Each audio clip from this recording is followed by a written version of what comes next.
Welcome to Movies That Matter, the podcast that goes beyond basic film criticism to boldly explore a social issue affecting people's lives.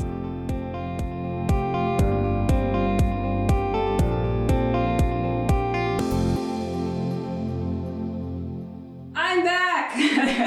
It's been a very long pandemic. I'm Nicole Finari, and with me today is... Lexy! Woo! Back! And today we are talking about men. In the aftermath of a personal tragedy, Harper, played by Jessie Buckley, retreats alone to the beautiful English countryside, hoping to have found a place to heal. But someone or something from the surrounding woods appears to be stalking her. Directed by Alex Garland of Ex Machina Annihilation fame, it is a grisly horror movie. Lexi, what did you think?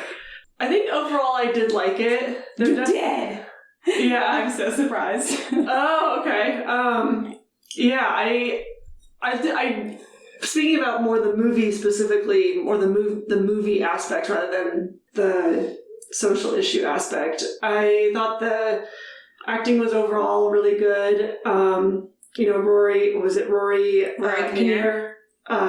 Yeah, him playing kind of all those different parts was fun. I thought Jessie Buckley did a good job.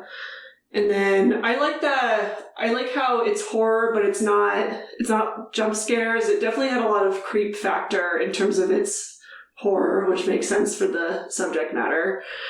And I was enjoying, the pacing and everything. And then there's that final last act that we watched in the movie, and that was a lot. And I don't really know what to... I have a lot of thoughts, but also don't know what to think about it. But what did you think? I hated it. Okay, I thought you were going to hate it. So I saw it at the Alamo, and if none of you have been to an Alamo Draft House before, you get dinner or drinks or whatever, and then somewhere near the end of the movie, they present you with your check. And when the guy came with my check, I literally was like, oh, thank God, this movie's almost over. They come right before the movie's over? Yeah, unfortunately. They should come during the credits, but they come 5 or 10 minutes before, and then it's interesting. So I'm like, we're near the end! I'm so happy. And we'll get into why I disliked it. But I thought, especially when we transition, one of the things that I thought was so just sort of heartbreaking about this pandemic is, for the audience, right before, literally the movie we had scheduled to do a podcast on, right before everything shut down, was Promising Young Woman. Lexi and I had it on the schedule, which deals with rape culture a little bit more than the broader category of toxic masculinity. But then seeing this movie, I was like, oh God, why did I get stuck with this? And not with Promising Young Woman. I know, the lost episode that never happened, that would have been so good. It was such a great movie, and there was so much to talk about. So maybe one day we'll just go back and do it anyway. But okay, so where to begin? Yeah, I know. I guess should we still talk about cinematic aspects? Yep. Or just okay? It's the movie review portion. I've got a lot to say on that. I know. I think it definitely was very beautiful. The shots and the cinematography were very nice to look at. Obviously, she's in the English countryside, so there's all this kind of beautiful nature. And then the sound kind of plays into it, and the sound was, I thought, good and well played with. So I thought there were a lot of long, slow shots of the English countryside, which to me was this isn't Lawrence of Arabia. We're not this is not dramatic scenery. I'm looking at a tree covered with moss. I've seen a tree covered with moss in lots of places, lots of times. I too have taken photos of trees with moss on them. I was just I thought two things. One, I was just super bored. I didn't think the scenery was interesting enough to devote that much time to it. And two, I felt like it didn't work thematically. The scenery was neither sinister enough or dramatic enough. Well, yes, there was... I think I was talking with Stacey about... I saw it with Stacey, who's obviously another co-host on here. And I think she was talking about how the countryside is supposed to, like, be her, like, when she's alone, or, like, especially when she's taking that walk, it's, like, her more at peace and her kind of, like, her space, and then it's supposed to, like, contrast with kind of maybe the more, when she's more in the town and she's more with the men, and I guess, like, maybe that's supposed to be the contrast. Sorry, Stacey, if this is not what you said, but that's what I remembered from the conversation.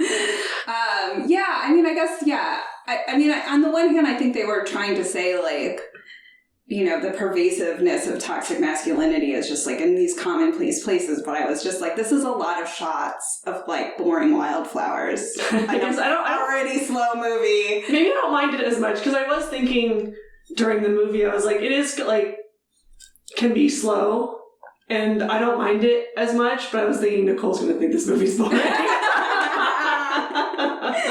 2 years off, she still knows me so well. I did appreciate it was very saturated, and like the past was all color, all these like warm orange tones, and like there's been a trend. Like I'm not the person to have pointed this trend out, that everything has been desaturated lately. Yeah. So it's like, especially in more gritty movies. Yeah. So it was like, it's kind of nice to see everything in like very vibrant color. So I want to get into Rory Kinnear and the acting, because I think the single biggest complaint I have about this movie is that it wasn't scary. It was gross. Yeah. I mean, even though like I appreciate that it wasn't jump scares, I do agree it definitely was not the scariest movie that I've seen. That it's a lot on the, like I said earlier, that's a lot on the creepiness, which is about the theme of the movie rather than being horror. Yeah, so I spent a lot of time thinking about why this movie wasn't scary, and let me preface this by saying, I've said it on other shows, like, the reason we don't do horror very often on Movies That Matter is that I get scared. Over the pandemic, I was like, all right, I'm going to do it. I'm going to watch it. I'm going to, like, double header. I really want to see it. I remember it from being a kid. I'm not kidding you. Like, I slept with the lights on 3 nights in a row. Oh, wow. It was like the first night was in my room, and then by, like, the third night, I was like, well, I could just have the whole light on. Like, we don't do this because I get scared. And this movie just was not scary. Yeah. To me. And I remember asking you when we were deciding what movies to do, I was like, well, are we doing horror? Because we could do men. Right, and I have to pick things very carefully. As we all know, I was completely traumatized and remain traumatized by Midsommar, which, unfortunately, this movie has a lot of unflattering parallels to. I felt like I had a very Midsommar vibe in places, and I was like, but just not as good. With the nature and, like, the grisliness, the try to, like, and the guy coming out of the woods and what he was doing with the leaves and everything. Yeah. So I would say for me, problem number 1 with lack of scariness was Rory Kinnear. I didn't find him scary or creepy at all. Okay, I guess I would agree with scary. Maybe it's not the same as creepy, but a lot of cringe. That I remember leaving a lot of scenes, especially in the beginning with Joffrey, when he was Joffrey, you know, and then leaving the bar. I remember feeling a lot of cringe, which maybe I also was like substituting the word as creepy for cringe. Yeah, so there was a lot of cringe moments. I love that phrase and I want to get back to it. I think the part that was problematic to me was like, so there's a scene where he's playing the vicar who was the most scary of all of the characters he plays, I felt like. What's the vicar? What does that mean? The silver hair. Oh, the religious person. And so, like, they're sitting on a bench and they're talking and her knees are crossed and he, like, puts his hand on her knee. And then I was like, that was uncomfortable, but, like, she didn't react and, like, nothing in the movie reacted. And I was like, okay, I guess it's fine. Like, that should have been a moment that was, like, scary or creepy, and then it just didn't play at all. And I felt like that's one of those things where, like, okay, so I can be, like, a very touchy-feely person, and, like, you know when it's, like, a good touch or, like, a creepy touch, right? You know when someone's, like, putting their arm on your shoulder, and it's like, don't touch me. Mm-hmm. And when someone's putting an arm on your shoulder, and you're like, that's fine. So it was like she didn't react to it, and I was like, I think you're trying to say something, but it's not coming through. You know what I mean? Like, I don't know. Yeah, I think I was cringing despite not the no reaction, but yeah, that's a good point. I think, were you scared in, like, the final battle between her and the vicar? Or not scared, but, like, or feeling any sort of, like, oh yeah, what's gonna happen? No, I was just like, please let this movie be over soon. I was like, and so what I was thinking about it, and what I think that he lacked was menace. He just wasn't scary somehow. He lacked that undercurrent of, like, you can hear the crazy beneath his voice somehow. Like, the things he was saying were, you know, obnoxious, for sure, but there wasn't that, like, you know, make the hairs on the back of your neck stand up for me with him. Mm-hmm. And I was thinking back to, of all things, the movie Colossal that Stacey and I did, with, ironically, Jason Sudeikis, who now, like, plays, like, the nicest man on television, right? Ted Lasso. And I'm like, he nailed that part in Colossal. Speaking of toxic masculinity, there was always some, like, undercurrent of, like, rage with that character that he captured so well. It was, and so I've been, like, sort of mulling it over in my head, like, what wasn't scary about this movie? And it's that word that I kept coming back to, was undercurrent. There was only current. There was no undercurrent. You know, like, the deeper emotion behind it? Yeah, or the, like, you sound fine, but there's like a disconnect. There's, like, a thing that I can sense it and I can feel it. Something's not right, but I can't put my finger on it. And you're like, none of that was there for me. And I think the fault was, Oscar Isaacs did it really well in Ex Machina, right? I didn't see Ex Machina. Okay, so I saw Annihilation. I didn't see Ex Machina. Okay, so, like, in Ex Machina, you're like, he seems fine, but he seems not fine too. Okay. I guess maybe when the priest, well, I knew from the trailer that the priest, the vicar is the English word. Yes. Okay, got it. Okay. Or the British word. Yeah, so the vicar I knew from the trailer was not going to end up being a good person, but I think, like, in the scene where he's at first like, oh, you know, there's, like, a kid that's bothering Jessie Buckley. The kid CGI was so bad. Can I just interject? I was like, that did not come off at all. Go ahead. Yeah, he looks very awkward. But yeah, because the vicar kind of comes in and he's initially okay and trying to console her and trying to get the kid away from her. And then, yeah, I guess maybe the moment he, like, turns and starts saying all the, you know, toxic crap, that it was just like, he's, like, over for me. So then every time I saw him afterward, I was like, hey. Yeah, and again, though, like, it wasn't subtle. Like, the writing was very terrible. Like, it wasn't subtle what he said. Wait, say it again. Wait. It wasn't subtle. He was just like, do you think you're abusive? You drove your abusive part. It was like, oh, This is very on the nose. Like, this is not how this works. And that was one of the note I came away from the movie, and we were kind of talking about was, like, it's a very on the nose movie in terms of its messaging and how, and there are subtle things you can pick up here and there, but yeah, overall, I think on the nose is a good way to describe its delivery of a lot of aspects of the film and toxic masculinity. And, like, I was going back and forth in that, like, is on the nose always a bad thing, or can it be fine sometimes? And I think on the nose is usually a critique rather than a thing that a movie did well. And so I was thinking about, like, that, and that, because sometimes I think on the nose is obvious, and then sometimes if something is not more obvious, then people don't pick up on it, and then people don't learn, and they don't take away the message. I think that's a valid point. I was definitely using it as a criticism. You're not wrong. But then I circle back to Promising Young Woman, like, it's very on the nose, right? It is also very obvious what she's doing and who she's blaming, and specifically for what. Mm-hmm. And it was fine. Like, it worked really well for that movie. So I agree that it doesn't always have to be bad, but I think the problem with the on-the-noseness of that speech was that it wasn't relatable. And we are going to have to talk about a man writing and directing a movie about this subject. Too. Because it was very much like, that's not how it happens when you're a woman.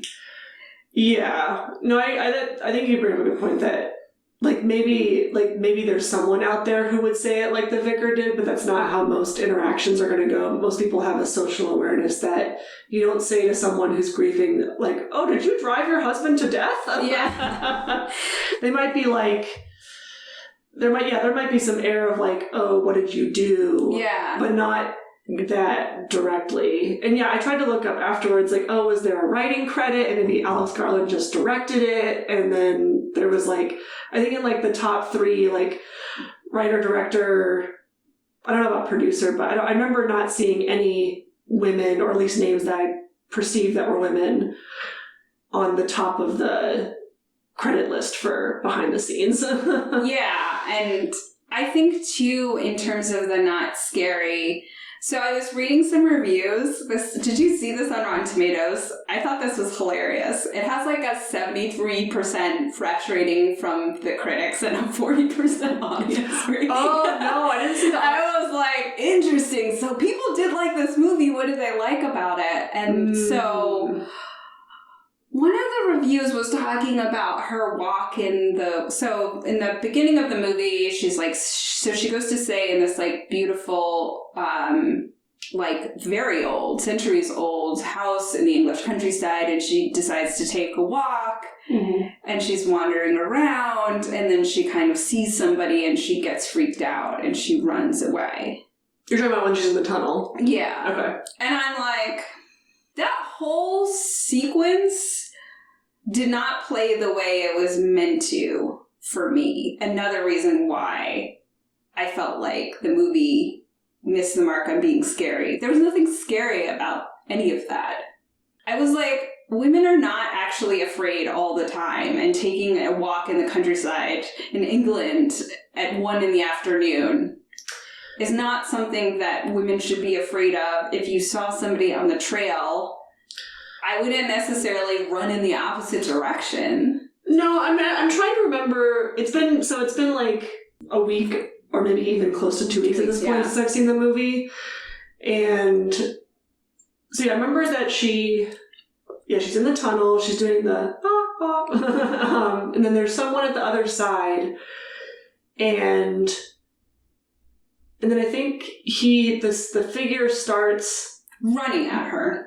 Yeah, so I guess like at that point I would freak out. At that point I would freak out. Because the whole time she's walking by herself, I think there's supposed to be an undercurrent of tension. And again, there's no undercurrent. Why would she be tense? There's nothing to be tense about. Women walk alone in places all the time. Like, well, yes, but she's not tense initially before she finally sees the person. And I think she's tense, at least the way that I read it was that I think she sees the person. I don't remember her moving immediately or like her running immediately. I could be wrong, but I remember her starting to walk, and then as he speeds up, she speeds up, or as the figure speeds up, she speeds up. And that to me like read as natural, or something that I might do. And I wonder if she was also more, well, I guess you're saying that it wasn't tense. Oh, okay. I was like, why is she running? I don't know. Like, I was like, her first, I don't know. To me, it seemed like a very big overreaction, as did like your naked dude man who obviously looked homeless or whatever, wandering around outside my property. I for sure would call I probably would call the police. I don't like calling the police. But my first instinct would be like, oh, this is some poor, like, crazy person. Not that, like, this dude's stalking me and I'm terrified now. Like, but she was the same person that I think I don't know, I guess the character in the movie always jumps to the worst conclusion. Like, he's a stalker, he's trying to break into my house or whatever, right? Or, like, that person at the other end of the tunnel is a threat.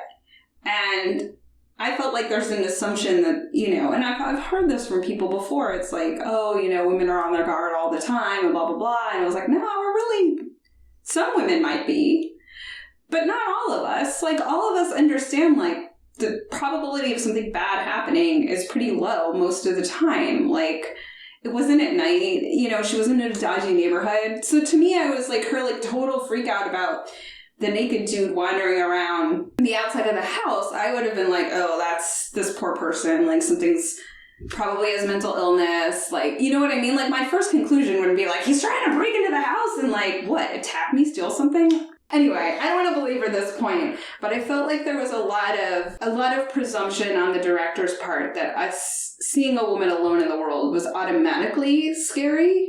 And it just isn't for me in that way. And I was a little annoyed that they were trying to play with my emotions like that.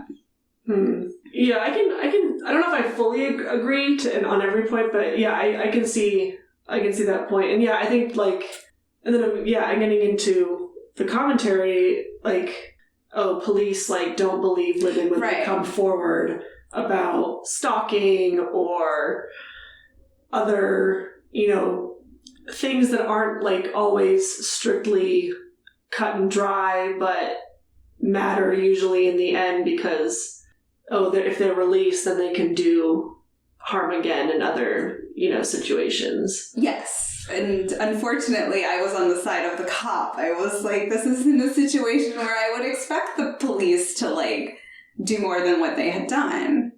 Mm-hmm. And I was just, I think that was the commentary, but then I was like, this felt really flat, like... So, for Jessie Buckley, for the character of Harper, like, I was fine with her acting, but I just had no reason to root for her. Like, she just had no personality, and I was just sort of like, I feel bad for her, and I don't particularly want bad things to happen to her, but I was nowhere near, like, on the character side. Yeah, I guess I liked her character, I didn't mind. I guess one thing I really liked in the movie was that, like, she does call the cops and she's, you know, freaking out over this guy. But I thought that when push came to shove, like, she could hold her own.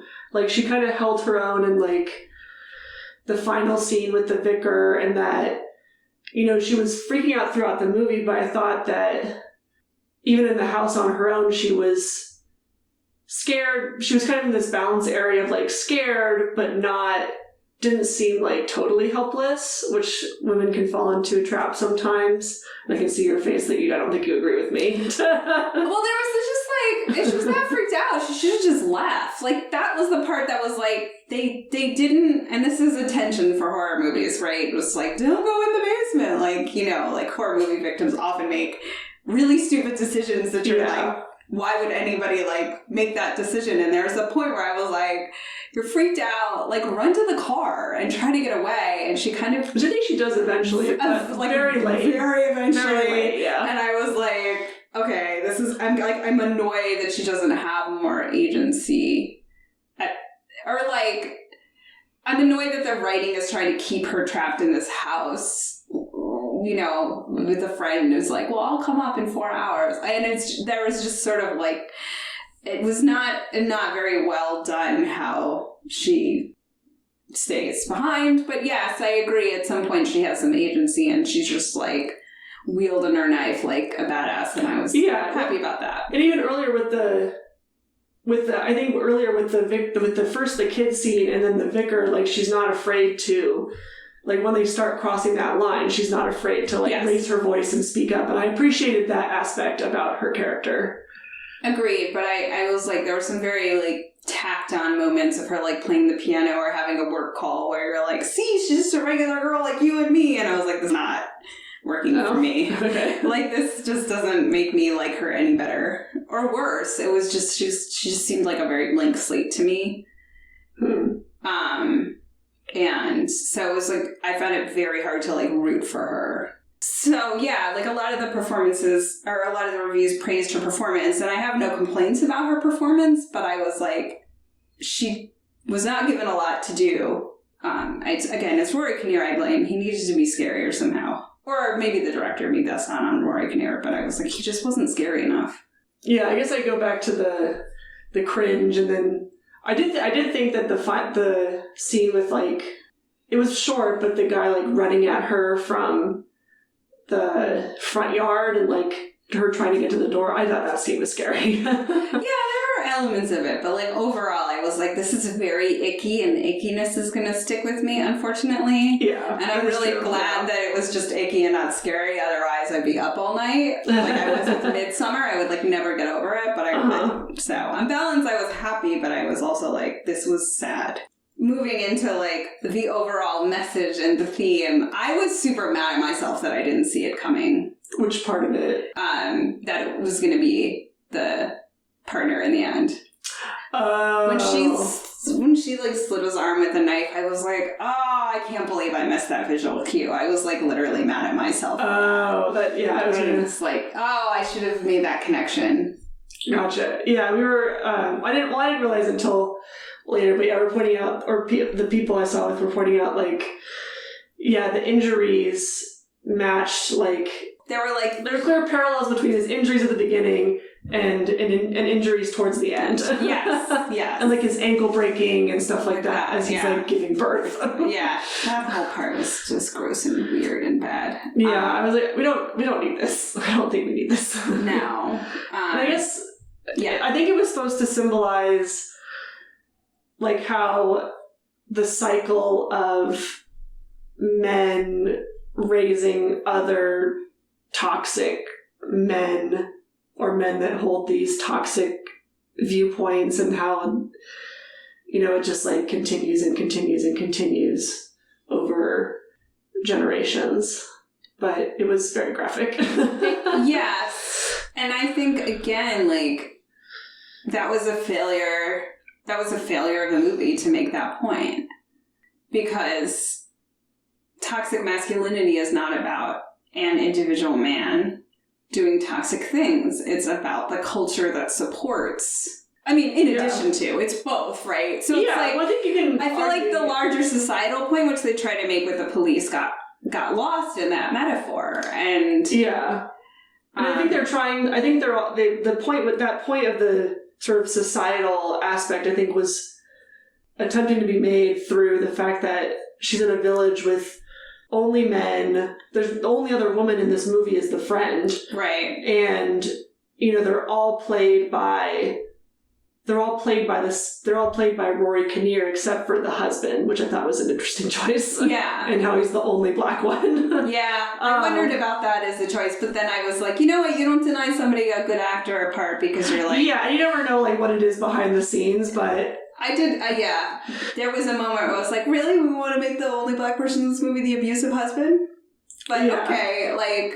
Yeah, and I think with having most of them being Rory Kinnear and all the same face, is that there was this point of, you know, it is all men. Like, all men can, you know, have varying degrees of discrimination towards women and put things on women and respond in ways to women that they wouldn't to other men, that like even the nicest guys, because Joffrey, like, while the landlord, like, while he is definitely cringy, he seems like the nicest guy, but then, you know, he's also a problem in kind of the questions that he can ask, and even though it's not like the worst thing in the world, it's not appropriate. Yeah, but again, like, sorry to make all the parallels, but it's like, what I loved about Toxic Young, or Promising Young Woman, was that... I know, yeah, with the Bo Burnham's character. No, that she takes on all the women who are complicit as well. Yeah. She doesn't let the women off the hook. She takes on the women who are responsible institutionally. So she doesn't let the women off the hook, and I thought that was what was... So this movie is like, all toxic masculinity is men's problem. And you're like, no, it's not. You're missing the point by thinking that. I see. Yeah, I was thinking of like Bo Burnham's character where like he's the nice boyfriend and then it's like, oh, he actually also... Oh, nice guy TM all the way. Yeah.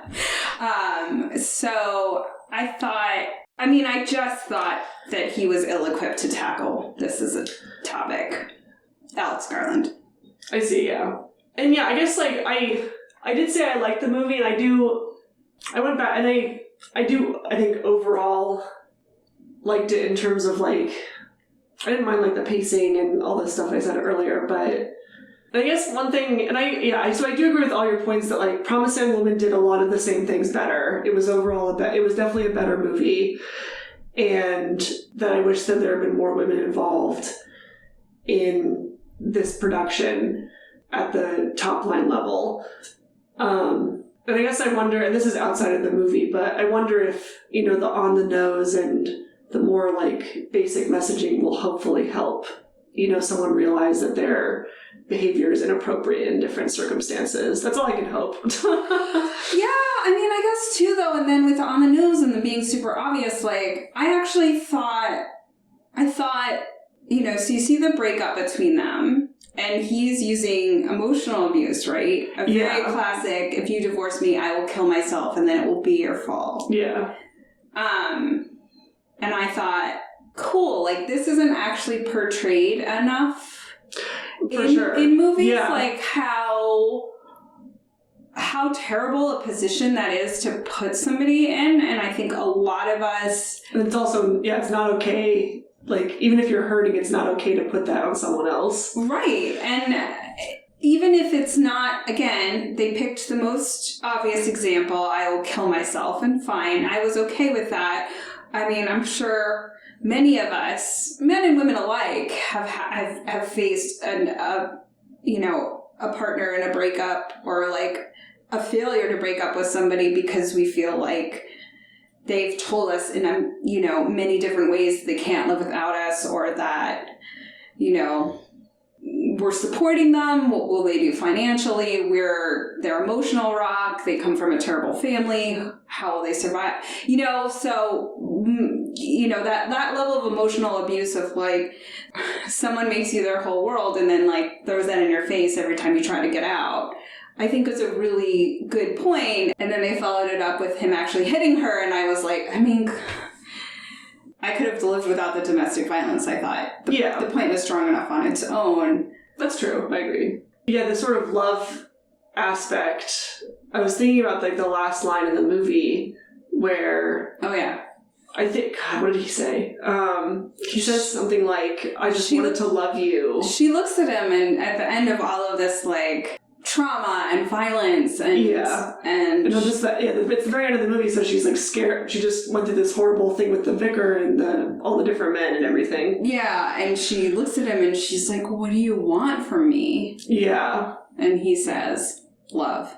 I guess, I was thinking that line of I just want your love and how it plays out in the various ways that the movie demonstrated and also in real life, that it leads to men treating women a certain way because of, I don't know, societal standards or something.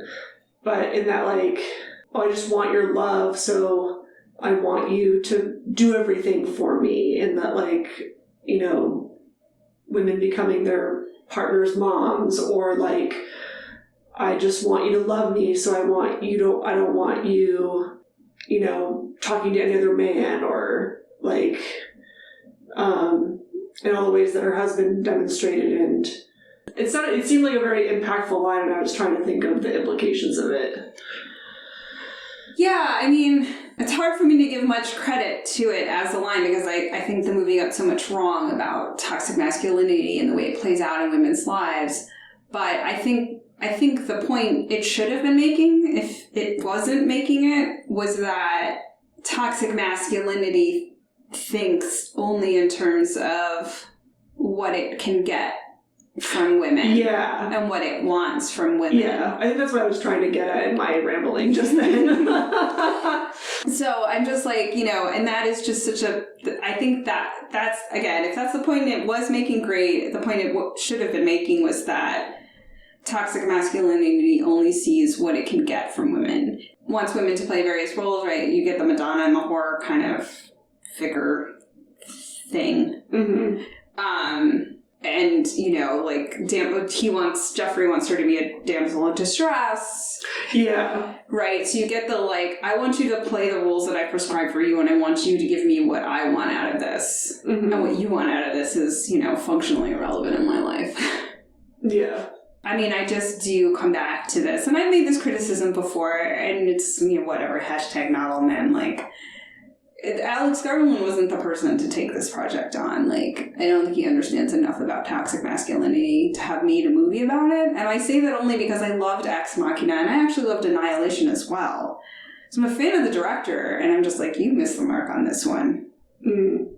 One thing, and maybe this is reading too deep into a movie that's too on the nose, but I wrote down that the husband saying at the end that he just wanted to be loved could be interpreted as how the patriarchy also hurts men and how they're not able to show emotions. And I'm not laughing at that point because I think that that's a valid point, that the patriarchy also hurts men in that they can't show their emotions and they can't they can't express emotions. I guess I'm giggling because I wonder if I'm reading too much into it. Yeah, I don't know, but I think I agree with you that the point stands, right? And that's another thing that men want from women, right? Please take care of all of my emotions, which I'm going to deposit solely in you, because I won't talk to my male friends about my emotions, and I won't talk to anybody else about it, so you become the depository for everything I feel, and it's I want you to have real relationships with other people and not just with me. Yeah. Absolutely, yeah. And so I think that's definitely an aspect of it. Just the sort of not being emotional at all is part of toxic masculinity. Emotions at all are feminine, but then also forcing your partner to be the sole person that you're emotional with, it places too high a burden. Yeah, it overwhelms your partner, and then a partner should be a place to talk things through, and absolutely, but sometimes people have emotional capacities in the given moment. So one last thing I wanted to sort of explore as a theme in the movie was the idea that she's haunted. Yeah, that does get mentioned, yeah. What's happened. At the end of the movie, right, everything she's been through comes back to the trauma of losing her husband. But it's the divorce process and then losing him. Remember losing him and his violent death and everything that went through is it's still haunting her. And my critique of the movie and of the way the topic is handled about her being haunted, on her being haunted, I think that's very true, especially for people who've been in abusive relationships, right? You carry that ghost with you. Yeah. Everywhere. It's really hard, and it takes a lot of work and personal growth to put all that stuff behind you. Yeah, it affects your future relationships, and even if they're good and all that jazz. Yeah. So I felt what they were saying about her being haunted by this past was that she projects it onto every man. Oh, into every interaction. With men. And it changes how she interacts with them. Right. Oh, okay. I think that the being haunted by something like that is just much more complex than that. It changes how you relate to men. I would argue it changes how you relate to everybody, but most of all, it changes how you relate to yourself. And I felt the movie did a disservice in terms of her journey through having been through something that traumatic. And what the aftermath for her is, it's just, slay a bunch of demons. And that's how you come out on the other side. And I'm no. Yeah, there's not a lot of internal, or at least not obvious internal reflecting or, scenes with herself. It is very tied to all the men that she interacts with. Right. Again, it's a very male gaze. It's very much about what the process is with her relationship to other men, and it's I can't say that I've ever been through anything that traumatic in that way. It's just knowing other people and knowing psychology. I don't think this was the right metaphor for what she went through. Like, I don't think that's fair to her as a complex woman and what it means to have lived with years of emotional abuse and then having that emotional abuse come to such violent fruition. Yeah, and a part of me wondered throughout the movie, because, like you said, her friend offers to come out multiple times to hang out with her, like, maybe you should leave after stuff starts happening. And then I think a part of me was wondering, is this supposed to illustrate, like, she doesn't want to let it get a hold of her, like, she's sort of in that first, like, denial stage before, things really come to a head and she has to, be with herself and, really address, like, what has happened, and then everything kind of floods, to the top, possibly.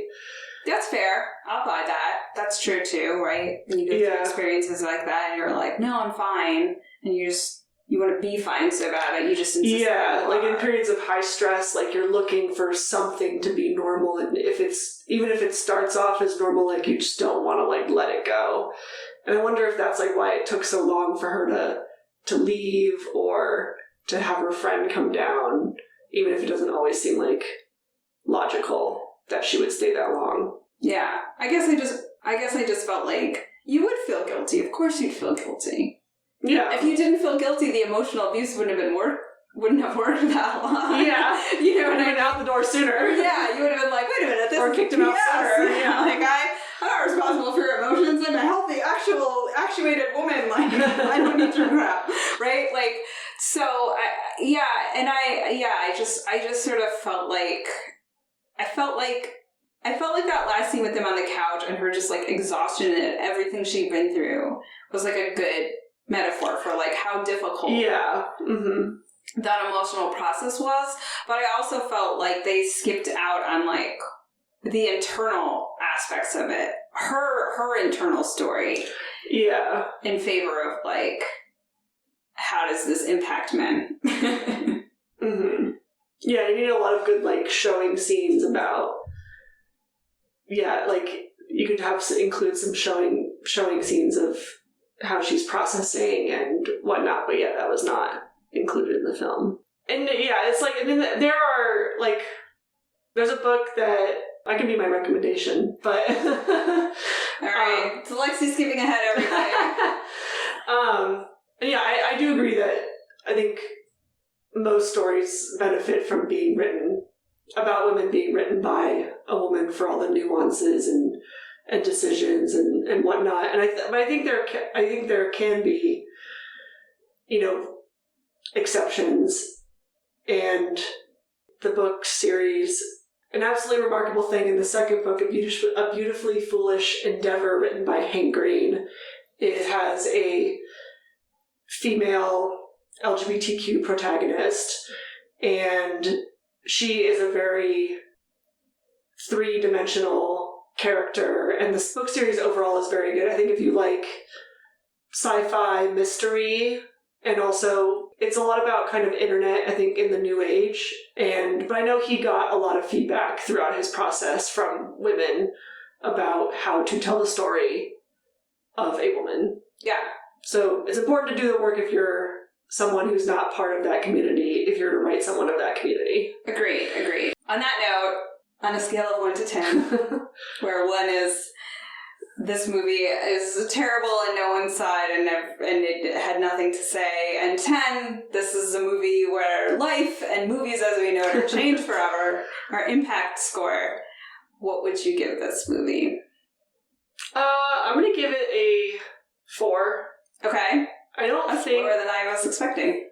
I think just I think went down based on our discussion, and then also when I was trying to look up reviews for this movie, maybe it was just the timing, but I feel like I didn't see quite as many reviews as I expected to of this movie when I was thinking about my critique and wanting to listen to others' critiques. So I don't think the impact will be very high. Yeah, I mean, nobody saw this movie. Like, in a time where no one's going to the movies, this one I think has done particularly bad at the box office, so I'll give it a 2 for missing its mark on a lot of elements. But it tried. You gave your recommendation, so I'm going to give my recommendation, which is a delightful book called Lessons in Chemistry by Bonnie Gamis. It has a very, like, chick-lit cover, which I say to mean I am not against chick-lit at all, but this is less a lighthearted romp than the cover would indicate. So, like, be aware, like, and it's about a woman in the 60s who is trying to make a career as a scientist and all of the institutional sexism she faces along the way and how difficult. Oh, cool. Yeah, and it's great. And you're like, I'm like reading it through modern eyes, and it's like, it's all just like, all of this still happens, it's just less severe. And if you liked what you heard from us today, we're on YouTube. You have to search Movies That Matter Podcasts. We don't have our own channel link yet. moviesthatmatterpodcast.com is our website. You can get some merch there. We have some fun t-shirts. Check us out on Facebook. I'll be honest, I'm not doing Twitter anymore. Don't bother.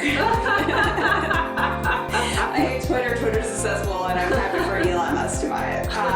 So remember, movies matter. And so do you. We'll see you next time.